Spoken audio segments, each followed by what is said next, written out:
디모데후서 4장 3절로 8절까지 말씀 제가 봉독합니다. 신약 346면 정도에 있는 디모데후서 4장 3절로 8절까지 말씀입니다. 제가 봉독합니다. 때가 이르니니 사람이 바른 교훈을 받지 아니하며 귀가 가리워서 자기 사욕을 따를 스승을 많이 두고 또 그 귀를 진리에서 돌이켜 허탄한 이야기를 따르리라. 그러나 너희는 모든 일에 신중하여 고난을 받으며 전도자의 일을 하며 내 직무를 다하라. 전제와 같이 내가 벌써 부어지고 나의 떠날 시각이 가까웠도다. 나는 선한 싸움을 싸우고 나의 달려갈 길을 마치고 믿음을 지켰으니 이제 후로는 나를 위하여 의의 면류관이 예비되었으므로 주곧 의로우신 재판장이 그 날에 내게 주실 것이며 내게만이 아니라 주의 나타나심을 사모하는 모든 자에게노니라. 아멘. 기도합니다. 하나님 아버지 감사합니다. 세상 따르지 아니하고 주님 따라 살아가기로 결심하고 살아간 우리들 하나님 은혜 더하여 주셔서 이 세상이 아닌 더욱더 주님을 붙들고 살아갈 수 있는 우리가 될 수 있도록 역사하여 주시옵소서. 이 시간에 우리를 불러주셨사오니 하나님 은혜 베풀어 주시고 네 맞습니다 주님, 주님의 뜻이 옳습니다 라고 고백할 수 있는, 또한 그렇게 살아갈 수 있는 믿음과 용기를 우리 가운데 충분하게 허락하여 주시옵소서. 역사하실 주님을 기대하며 감사하며 예수님 이름으로 기도하옵나이다. 아멘. 우리 자리에 앉도록 하겠습니다. 매년 5월 15일이 되면 운동장에 모여서 스승의 은혜는 하늘 같아서 이런 노래를 부르며 스승의 날 행사를 했었습니다. 지금에야 그 청탁금지법 이런 것 때문에 마음 담은 작은 선물 하나도 전하지 못하는 시대가 되었지만 학창 시절에 생각하면요, 그날만큼은 선생님께 고마운 마음을 전달할 수 있는 좋은 기회가 아니었나 생각이 되어집니다. 그런데 그것을 요즘 하지 못하니까 아쉽더라고요. 최선 선생님께 드릴 수 있는 선물, 저는요 그 안에 저의 순수한 마음이 분명히 담겨져 있었던 걸 기억합니다. 저희 집은 어렸을 때 그렇게 넉넉하지 않았어요. 그래서 스승의 날 때 선생님께 선물을 사드려야 되는데 한 번은 선물을 사드릴 돈이 없었던 모양입니다. 저희 어머니가 그런데 기술을 갖고 계신 것이 옷을 만드시는 기술이 있으셔서 그래서 그것으로 선생님, 제가 아직도 정확하게 기억하는데요, 속옷을 만들어 드렸어요. 이 안에다가 받쳐 입을 수 있는 속옷을 만들어서 갖다 드리는데 제가 왜 이렇게 손이 부끄러웠는지 몰라요. 다른 친구들은 매장에서 백화점에서 이런 거 선물 박스에 가지고 갖다 드리는데 저는 드리는 게 이상한 박스에다가 포장해 가지고 엄마가 만든 그 옷을 드리니 제 손이 참 부끄럽고 정말로 갖다 드리기 싫더라고요. 근데 지금 와서 생각해 보니까 제가 참 철이 없었습니다. 그 좋은 선물을, 그 마음이 담긴 선물을 그렇게 선생님께 드릴 수 있다는 것이 너무나 감사한 일이었던 것이죠. 우리나라는 예로부터 군사부 일체 이렇게 말하지 않습니까? 임금과 스승과 아버지는 똑같다, 이렇게 말하는 것이죠. 그 은혜가 아주 막중하고 귀하다, 이런 것 아니겠습니까? 낳아주신 것은 부모의 은혜요, 그리고 올바르게 키워주신 것은, 훌륭한 사람을 만든 것은 스승의 은혜다라고 생각했었습니다.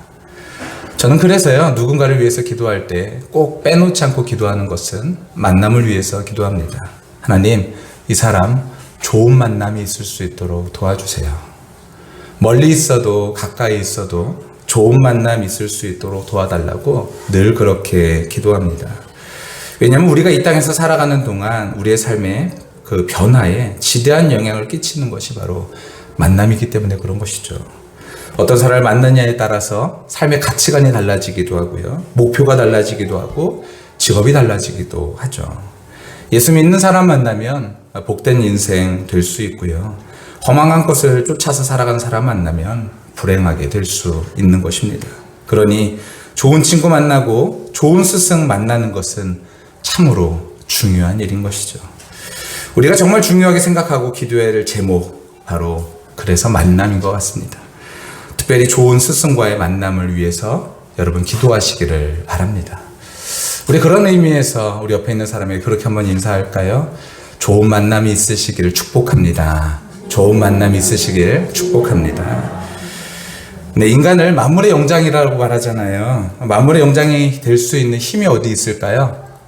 그것은 교육에 있습니다. 교육은 인간을 만물의 영장이 되도록 만드는 것이죠. 사람만큼 잘 배우는 존재가 또 있을까 싶습니다. 교육을 빼면 사실 인간은 너무나 연약한 존재이죠. 생각해 보세요. 세상에서 태어난 지 1년이 됐을 때 걷는 존재가 사람 말고 또 누가 있겠습니까? 그러면은 걸을 때 어떻게 해요? 사람들이 1년 만에 걷는데도 와 이러잖아요. 막 기쁘다고요. 태어난 지 몇 개월 됐을 때 뒤집으면은 사람들이 아유 우리 애가 뒤집었다고 막 난리를 치지 않습니까? 지나가는 개가 웃을 일이죠. 대부분 동물들을 태어나면요 몇 분 되지 않아서 걷기도 하고 일어나고 최소한 1시간 2시간 정도 지나면요 다 걷고 지가 할 것들 다 하는 거죠. 근데 인간은요 그러지 못하는 연약한 존재입니다.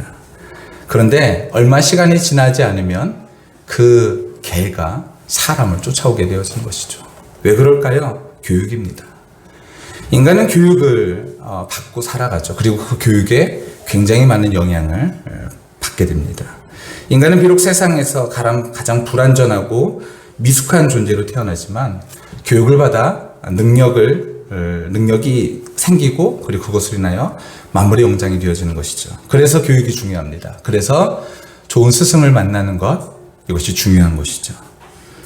스승이라는 말의 의미를 국어사전에 찾아보니까요. 가르쳐 올바르게 이끌어주는 사람. 가르치는데 올바른 것을 가르쳐주고 올바른 것을 가르쳐서 끝나는 것이 아니라 이끌어주는 사람을 바로 스승이라고 말합니다. 저는 설교를 준비하면서 저에게 가장 많은 영향을 끼쳤던 스승을 생각해 보았습니다. 곰곰이 생각해 보니까 사실 곰곰이 생각해 보지도 않았는데 두 분이 떠올랐어요. 한 분은 제가 몇 번 언급했던 것 같은데요. 저희 모교회 장로님이시고요. 한 분은 저희 학교의 교수님이십니다. 그 모교회 장로님 그분은요.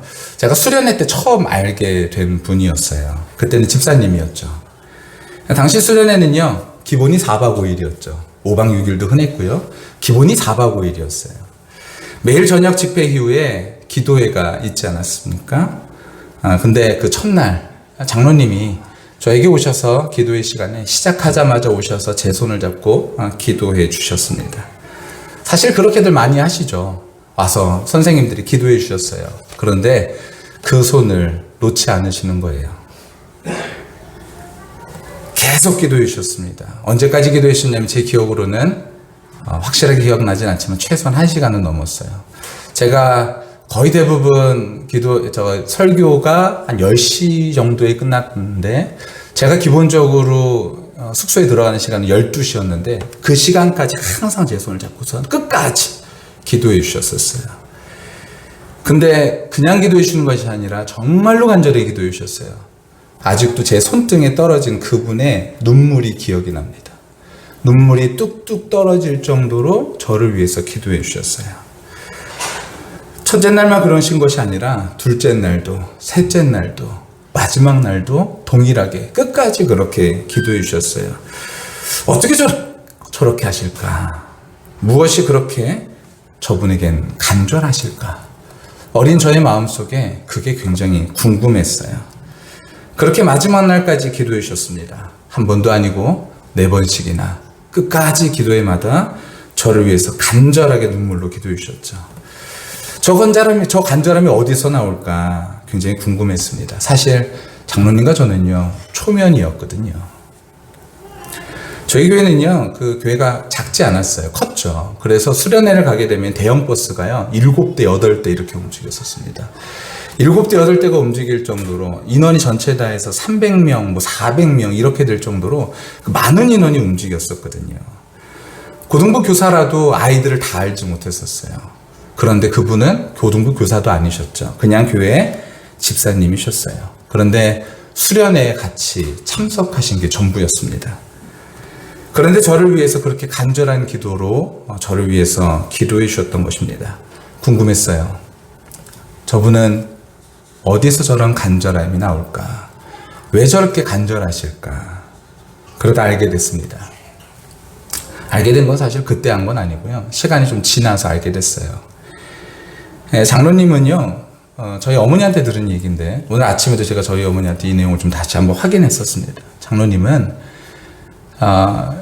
거의 평생의 모든 휴가를 자신만의 특별한 방법으로 보내셨다는 거예요. 어떻게 보내셨냐면, 교회 목사님과 휴가를 가셨다는 것입니다. 맛있는 음식을 대접하고 좋은 곳에서 가서 휴가를 보내셨죠. 저하고 그렇게 보내시라는 말씀이 아니에요. 왜냐하면 이분은요, 어릴 적에 이 목사님은 머리를 좀 심하게 다치시면서 어떤 그런 부분에 있어서 좀 부족한 분이셨어요. 그런데 담임 목사님의 처남이었거든요. 그래서 어렵게 공부해서 교회에서 유치부를 담당하는 것도 아니고 유치부에서 아이들을 혼내면서 있는 그런 분이셨거든요. 좋게 말하면 특별했지만 굉장히 유별난 목사님이셨어요. 목사님은 그래서 대인관계가 굉장히 미숙했죠. 사람과 대화하는 방법도 잘 몰랐고, 그리고 소통하는 방법도 잘 모르셨던 그런 분이셨습니다. 그런데 이 장로님은요, 오랜 시간 동안 여름이면 휴가 시간을 내어서 목사님과 함께 그 모든 휴가의 시간들을 보내셨던 거예요.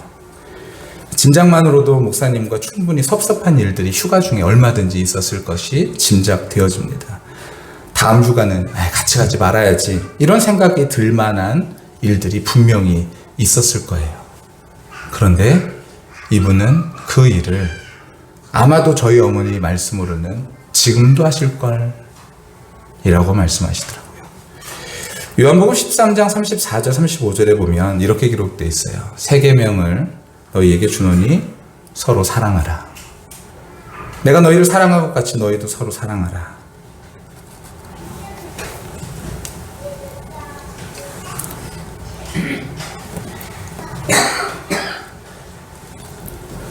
너희가 서로 사랑하면 이로써 모든 사람이 너희가 내 제자인 줄 알리라. 여러분, 이 장로님은 하나님의 말씀대로 순종하며 사랑하며 살아갔던 사람입니다. 하나님을 향한 마음이요, 진심이었던 분이었어요. 휴가뿐이었을까요? 삶의 전반에 걸쳐서 하나님 말씀대로 순종하며 사시는 분이셨습니다. 그분은 저의 스승님입니다. 성도가 어떻게 살아가야 되는지를 보여주셨고, 누구 하나 알아주는 이 없어도 묵묵하게 그 일을 하나님의 말씀에 순종하며 살아가는 것이 바로 바른 삶이라는 것을 삶을 통해서 보여주신 분이시죠. 두 번째로 저희 스승은요, 윤종아 교수님입니다. 사실 그분은 지금 이미 세상 가운데 계시지 않으신 분이시죠. 벌써 돌아가신 지가 15년 정도가 됐네요. 사실 근데 저는 그분을 단 한 번도 뵌 적이 없어요. 그런데 많은 사람들의 이야기를 통해서, 그리고 그분의 설교를 통해서 저는 그분을 저희 스승으로 모시고 살아갑니다. 제가 졸업한 대학원 초대 원장이셨던 이 윤종아 교수님은요, 그 말씀 묵상을 이 한국 땅에 정착시키신 분이세요. 우리 시대 가장 탁월한 성경 교사로 평가받는 자타공인, 정말로 최고의 교사다 이렇게 평가받는 이 교수님은 아직 한국 교회가 성경 묵상에 대해서 전혀 감을 잡지 못하고 있을 때 1972년 성서 유니온이라는 것을 창립하시고 매일 성경을 초판을 찍어내신 분이십니다. 그래서 지금 교회학교, 대부분의 교회학교에서 여름 성경학교가 되면은 어디에 교재를 갖다 쓰냐면은 성서 유니온 것을 갖다 쓰죠. 그리고 우리가 교회에서 같이 묵상하는 묵상의 순서도 매일 성경입니다. 바로 이분이 우리나라의 큐티를 처음 알리신 분이시다라는 거예요. 이분은요, 말씀의 그 어떤 권위도 두려워하지 않으셨고, 정말 어린아이처럼 하나님의 말씀의 인도를 받고 순종하는 삶을 사셨다라는 것. 이것은 이 윤종아 교수님을 알고 지냈던 사람들이 임모화하는 말입니다. 이분이 썼던 글들이 흔하지 않아요. 근데 한 부분을 제가 알려드리면, 묵상에 대해서 쓰신 거예요. 묵상과 기도에 대해서요. 한번 들어보시기 바랍니다. 말씀을 묵상할 때는 가급적 참고 서적을 사용하지 말고 성경 자체를 읽는 것이 좋다. 성경 속에서 말씀하고 계시는 하나님께 내 생각과 인격을 쏟아놓으며 깊은 대화와 교제를 지속해야 된다. 어쩌면 말씀을 읽는다는 표현보다 듣는다는 표현이 더 정확할 것이다. 그리고 사람들과 대화할 때 상호간에 듣고 대답하듯이 말씀을 들었을 때도 자연스럽게 응답해야 된다. 그 응답이 단순한 감격, 기쁨, 평안, 낭만일 수도 있다. 그래서 말씀을 들으면서 하나님, 저는 참 행복합니다. 눈물이 납니다. 마음이 평안합니다. 하나님 사랑합니다. 그런 고백을 해야 된다. 잘못과 부족함이 깨달아지면 솔직하게 죄송합니다. 제가 잘못 생각했습니다. 고집을 부려 죄송합니다. 고치겠습니다. 등의 고백을 해야 된다. 그리고 궁금하거나 불확실한 것은 다시 확인해보고 모르는 것은 잘 모른다고 솔직히 고백해야 된다. 질문도 기도의 중요한 부분이다. 이 일을 향한 하나님의 뜻은 무엇입니까를 수시로 물으며 하나님의 뜻을 발견해 나가야 된다. 하나님의 지시나 명령에 대해서는 물론 언제 누구에게 어떻게 하겠다고 구체적으로 대답을 드려야 한다. 예라고 하거나 아닙니다. 그것은 너무 힘듭니다. 좀 기다려 주십시오. 다시 생각해 보겠습니다. 그럼 하나님의 특별히 도와주십시오 등으로 분명하게 대답해야 된다. 이런 인격적인 반응과 고백과 대답이 없는 묵상이나 기도는 올바른 교제가 아니며 죽은 묵상이다. 여러분, 제가 기억하는 이 교수님은요, 제가 들은 이 교수님은 좋은 자리에 계신 분이 아니라 자신을 필요로 하는 하나님이 있으라 하는 자리에 계셨던 분이십니다. 말씀을 묵상하고 하나님이 주신 마음을 가지고 그렇게 결정하며 사신 분이셨어요. 음식은 못 먹는 사람을 위해서라도 절대 남기면 안 된다고 학기 초가 되면 식사를 퇴식대에서 학생들이 남긴 잔반으로 하셨다고 그런 분이 또 어디 있냐고 눈물을 흘리시며 이야기하시는 식당 직원의 모습은 저에게 큰 충격이 아닐 수 없었습니다. 저희 학교에서 식사를 하면요, 몇 명이 식사를 했었냐면 약 70명에서 80명 정도가 식사를 합니다. 그러면 잔반이 얼마나 나오는 줄 아십니까? 요만큼 나와요. 제가 학교 다닐 때도 요만큼 나왔었어요. 여러분, 80명이 식사하는데 잔반이 요만큼 나와요. 한 손으로 뜰 수 있을 정도밖에 안 나옵니다. 왜냐하면 이 잔반을 이 윤종아 교수님 때부터 윤종아 교수님이 거기서 잔반을 드시고 계시니까 누가 남길 수 있었겠어요? 퇴식대에서. 절대로 음식을 남기면 안 된다고 말씀하시면서 그와 같이 사셨던 분이에요. 그분이 가지고 남은 유품은요, 세면도구와 몇 가지 옷가지가 전부였었습니다. 그러나 그분의 유언은 이 세상에 남아서 많은 사람들의 마음에 여전히 남아있죠. 그러고 보니 이들 모두가 예수님의 제자였습니다. 윤 교수님도 정 장로님도 모두 예수님을 닮기 원하며 살아가던 예수님의 제자였습니다. 죽는 그날까지 끝까지 순종하셨던 예수님을 닮고자 은혜를 구하며 살아갔던 예수님의 제자들이 바로 이분들이었습니다. 그러고 보니 좋은 스승은 누군가의 좋은 제자였습니다. 그렇다고 모두가 제자가 되는 것은 아닙니다. 가르친다고 모두 배우는 것도 아니죠. 스승을 찾는 듯 하지만 사실은 스승을 찾지 않습니다. 배우는 것을 그렇게 좋아하지 않기 때문입니다. 왜 그럴까요? 힘들기 때문이죠. 듣는 것, 보는 것은 쉬워 보여도요, 그렇게 살기는 쉽지 않기 때문입니다. 이 윤종아 총무님은, 윤종아 교수님은 서울대를 나오시고 그리고 굉장히 공부를 많이 하시고 여러 가지로 굉장히 많은 사람들에게 주목받는 사람이었어요. 근데 본인이 다 세워놓고 그 다음에 이제 그것이 이제 에스라 성경대학원의 초대 총장으로 세워질 수 있는 딱 그 순간에 본인이 그 총장 자리를 내려놓으셨어요. 난 이걸 맡지 않겠다. 왜냐하면 기도하다가 주님께서 주시는 마음이 내가 이것을 맡지 않기를 원하시기 때문에 라는 이유로 그 총장 자리를 고사하셨죠. 사람들이요, 그러면 절대로 안 된다 그러면서 학생, 교수 할 것 없이 그 부분에 대해서 많은 사람들이 이야기했었대요. 반대하고. 그런데도 이 교수님은 그런 모든 것들을 내려놓고 나는 이 일을 총장을 내가 맡을 수 없다라고 말하며 다른 사람에게 이 모든 것들을 넘겨주셨죠. 여러분, 사무엘상에 보면요, 엘리 제사장은 참 부족한 사람이죠. 그런데 이 엘리 제사장은 사무엘에게 굉장히 중요한 것을 하나를 가르쳐 줍니다. 그것은 무엇이냐면, 하나님이 부르시면 여호와여 말씀하옵소서, 주의 종이 듣겠나이다, 이렇게 말하라는 거예요. 말씀해 주세요. 힘들어도 들을게요. 듣는 것이 필요합니다.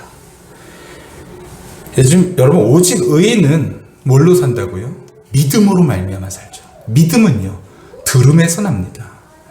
듣는다라는 것이 무엇일까요? 귀로만 듣는 것을 들음이라고 말할까요? 그렇지 않습니다. 순종을 의미하죠. 그 아이 말 참 잘 들어, 이게 청력 좋다라는 말인가요? 아니잖아요. 그 아이 참 말 잘 듣는 아이야. 이 말은 순종한다는 것이죠. 저희 제자 중에서 요즘 하나님 뜻대로 살아가는 것이 참 즐겁다고 말하는 사람이 있습니다. 만원 버스에서 자리를 잡고 앉아서 가고 있는데 연세 있으신 분이 버스를 타셨다 그래요. 멀리 계셔가지고 용기가 나지 않아서, 손들어서 일로 오세요 이렇게 말하기에 용기가 나지 않아서 속으로 기도했다고 합니다. 하나님, 제 앞으로 가까이 오시면 제가 자리를 내드릴게요. 그리고 나서 기도하고 핸드폰을 잠깐 만지작 하는데 정말로 자기 바로 앞에 서 계시더래요. 그래서 깜짝 놀라서 여기 앉으세요 그랬더니 그분이 너무 다리가 아프셨는지 바로 앉으시면서 고맙다고 그러시더래요. 그 청년 너무 신기하고 좋아서 자리를 내어드리면서 그 먼 길을 서서 가는데 그렇게 행복하고 좋을 수가 없었다라고 말합니다. 그러면서 말하는 것이, 목사님 저 요즘요 순종하는 것이 단순해져서 너무 좋아요 라고 얘기하더라고요. 여러분, 하나님의 말씀을 듣는 좋은 제자가 되는 것, 그 청년을 보면서 저는 하나님의 말씀을 듣는 좋은 제자가 되는 것을 보니까 이제 이 청년도 얼마 지나지 않아 좋은 스승이 되려나 보다 라는 생각이 들었습니다. 우리는요 제자가 되어야 됩니다. 제자가 되려는 마음이 있어야 됩니다. 그 마음은 어떤 마음이에요? 힘들어도 배우고자 하는 마음. 말씀해 주세요. 듣겠습니다. 듣고 순종하겠습니다. 이 마음이 우리에게 있어야 된다는 것이죠. 여러분, 고전적인 무술 영화를 보면요 대부분 내용 전개가 비슷합니다. 중국 영화 특히 그렇죠. 어릴 적 주인공의 부모님이 살해를 당해요. 비참하게 살해를 당하죠. 그런데 그 주인공은 극적으로 어떤 사람의 유모의 손에 이끌려가지고 구출되죠. 근데 평생을 걸쳐가지고 비밀로 살게 돼요. 마치 유모의 아들처럼 살게 되어지죠. 그러다가 성인이 됐을 때 비밀을 알게 되어집니다. 사실은 넌 말이야, 그 원수가 바로 너희 부모님을 해한. 그래서 이 원수를 갚기 위해서 고수를 찾아서 떠나죠. 그리고 나서 제자를 삼아달라고 애원합니다. 그런데 이때 선뜻 제자로 받아주는 고수는 없습니다. 처음에는요 설거지 시키고요, 허드렛 일 시키고요, 청소시키고 이런 거 시키죠. 그렇게 몇 년이 지나면 어떻게 돼요? 주인공 빼고 나머지는 다 도망갑니다. 주인공만 남는 거예요. 그럼 그제서야 진정한 무술을 가르쳐 주는 것이죠. 여러분, 왜 함부로 제자로 받지 않았을까요? 왜 안 받아줄까요? 사실 그들은요 무술의 고수이기도 하지만 사실 그들은 교육의 고수이기도 한 것 같습니다. 정말로 이 사람에게 배우려는 자세가 있는가? 배우려는 태도가 있는가? 좋은 스승이 되려면 좋은 제자가 되어야 되고, 좋은 제자가 되려면 먼저 배우려는 마음이 있어야 되는 것이죠. 본문은 마지막 때의 모습을 묘사하고 있습니다. 마지막 때의 사람들은 오늘 본문을 보니까 이렇게 기록되어 있어요. 우리 3절 말씀 같이 한번 읽어볼까요? 4장 3절입니다. 시작. 때가 이르니니 사람이 바른 교훈을 받지 아니하며 귀가 가리워서 자기의 사욕을 따를 스승을 많이 두고 라고 얘기합니다. 마지막 때가 되면 사람들이요 바른 교훈을 받지 않는다. 오히려 자기의 사욕을 챙기기 위해서 스승을 둔다, 이렇게 말하고 있습니다. 말이 스승이지 자신의 뜻이 옳다라고 지지해 줄 수 있는 든든한 자기 편을 만든다라는 얘기인 거죠. 진리에서 돌이켜 허탄한 이야기를 따릅니다. 이게 바로 세상이라는 것이죠. 세상 사람들이 살아가는 이야기 바로 이렇다라는 것입니다. 바른 교훈 거절하고 사욕을 따라갑니다. 그러나 이 모든 것이 허탄한 일이라는 것을 뒤늦게 깨닫는다는 것이죠. 우리는 압니다. 돈 그 자체로 얼마나 허탄한 것인지, 권력 그대로 있으면 얼마나 허망한 일인지. 그래서 기독교인들은 세상의 스승이 되어져야 된다고 얘기를 하는 것입니다. 전도서에 보면은 솔로몬은 이렇게 말합니다. 전도서 1장 14절에 내가 해 아래에서 행하는 모든 일을 보았노라. 보라, 모두 다 헛되어 바람을 잡으려는 것이로다. 모두가 헛되어서 바람 잡을 수 있는 분 계십니까? 아무도 없잖아요. 이러한 세상에서 바울은요, 마치 유언과 같이 남긴 디모데 후서를 통하여서 몇 가지를 권면합니다. 먼저 모든 일에 신중할 것을 권면하죠. 그게 무엇이에요? 무슨 일에 누구의 말에 귀를 기울일 것인가, 이것에 대해서 이것에 신중하라는 것입니다. 스승을 누구로 둘 것인가의 문제입니다. 그리고 두 가지를 기억하래요. 굉장히 중요한데요. 바울이 유언과 같이 말한 두 가지입니다. 첫 번째는 전도자의 일을 하라는 거예요. 여러분, 전도자의 일이 무엇일까요? 여기서 전도자라는 것은요, 유앙겔리온에서 나온 말입니다. 유앙겔리온이 뭐죠? 복음입니다. 여러분, 복음이 뭘까요? 복음이 뭐죠? 왕이 나셨다라는 것이죠. 이 세상에 왕이 바뀌었다라는 것입니다. 그래서 기쁜 소식이 되어지는 거예요.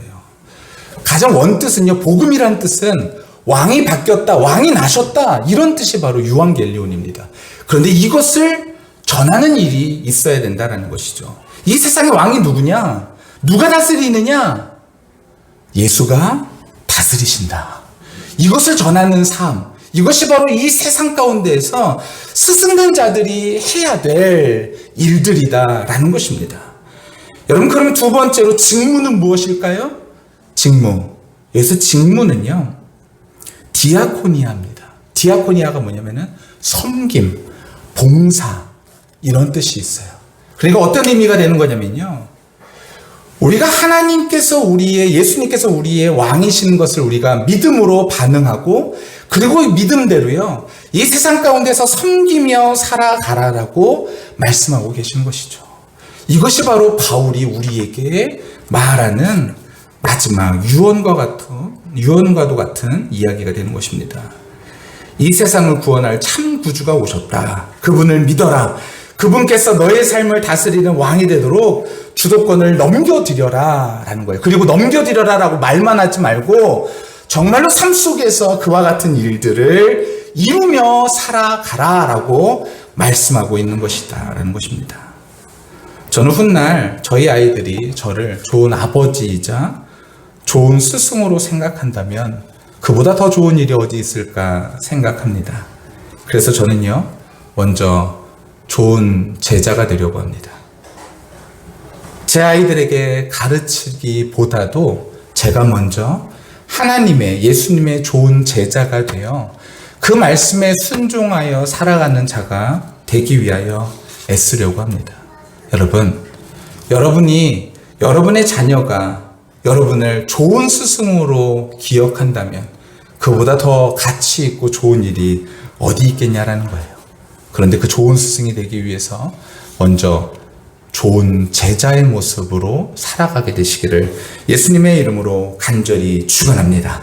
허탄한 세상이 아닌 영원한 진리이신 예수 그리스도의 제자로 먼저 살아가는 우리가 되어 우리 자녀들에게 정말로 얘기할 수 있는 그런 우리의 삶으로 얘기할 수 있는 우리 모두가 다 되시기를 예수님의 이름으로 간절히 축원합니다.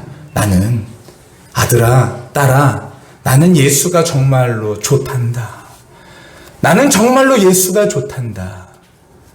근데 엄마, 아빠, 왜 예수가 말하는 대로, 예수님이 말씀하시는 대로 왜 살지 않나요? 가 아니라 나는 예수가 좋단다. 그 말한 대로 이 세상을 살아갈 수 있는, 그래서 아이가 부모를 보면서 우리 엄마 아빠는 정말로 예수님을 사랑하는 사람이야. 정말로 예수님을 사랑하는 사람이지 라고 기억할 수 있는 그런 귀한 은혜가 저와 우리 모두 가운데 있게 되시기를 간절히 축원합니다. 마지막으로 바울의 유언과도 같은 이 말씀을 한번 같이 읽어보도록 하겠습니다. 디모데후서 4장 6절로 8절까지 말씀인데요.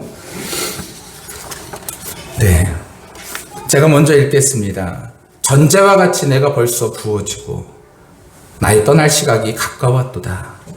나는 선한 싸움을 싸우고 나의 달려갈 길을 마치고 믿음을 지켰으니 이제 후로는 나를 위하여 의의 면류관이 예비되었으므로 주 곧 의로우신 재판장이 그날에 내게 주실 것이며 내게만이 아니라 주의 나타나심을 사모하는 모든 자에게로니라. 여러분, 이것이 우리의 유언과도 같은 이야기가 되어졌으면 좋겠습니다. 여러분, 자녀들에게 무엇을 남겨주시겠습니까? 우리 자녀들에게 다른 것을 남겨주는 것이 아니라 우리 자녀들에게 내가 정말로 예수님을 마음 깊이 진심으로 사랑했다 라고 말하지 않아도 이야기할 수 있는 그런 아름다운 모습이 저와 우리 모두 가운데 있게 되시기를 정말로 예수님의 이름으로 간절히 축원합니다. 얘야, 나는 선한 싸움을 싸우고 나의 달려갈 길을 마치고 이제 믿음을 지켰다. 여러분, 이렇게 담대하게 자녀들에게 말할 때에 자녀들이 네, 맞아요. 선한 싸움을 싸우고 나의 달려갈 길, 어머니의 달려갈 길, 아버지의 달려갈 길 끝까지 싸우시면서 믿음을 지키셨죠. 맞아요. 저도 본받고 살아가겠습니다. 라고 말할 수 있는 그런 아름다운 마지막이 되어진다면 여러분, 그것보다도 값진 인생이 어디 있겠냐라는 거예요. 사랑하는 성도 여러분, 우리 마음 가운데 우리의 삶 속에서 이런 하나님의 역사가 일어나게 되시기를 예수님의 이름으로 간절히 축원합니다. 멀리서 찾지 마세요. 오늘 하나님께서 우리에게 주시는 말씀대로 매일매일 말씀을 묵상하며 한마디 한마디들 작은 것이지만 한 가지씩 순종하며 하나님의 뜻을 따라서 살아갈 수 있는 우리가 되어 그리하여 마지막 때 정말로 우리가 예수님을 사랑할 수 있는, 사랑하고 있다는 그 고백이 우리 마음속에 정말로 진심으로 이루어질 수 있게 되기를 예수님의 이름으로 간절히 축원합니다.